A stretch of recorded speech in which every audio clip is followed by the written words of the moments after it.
Muhtaram ustoz va murabbiylar, qadrli do'stlar.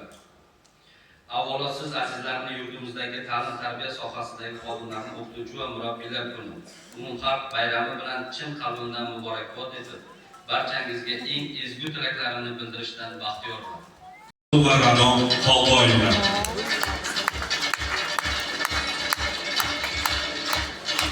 Toshkentdagi 33-maktab o'qituvchisi Jo'rayev Xolid Manonovich.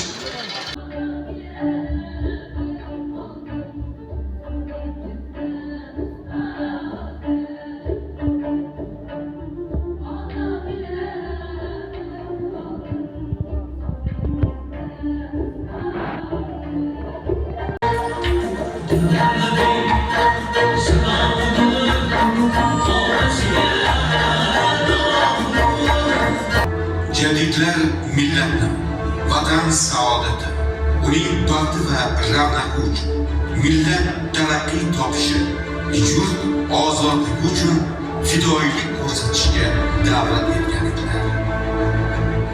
Bizlarni xonavayron qilgan tarbiyasizlik va jaholatdir. Fakirlik, darbadarlik, xorliklarning hammasi ilimsizlikning mevasidir.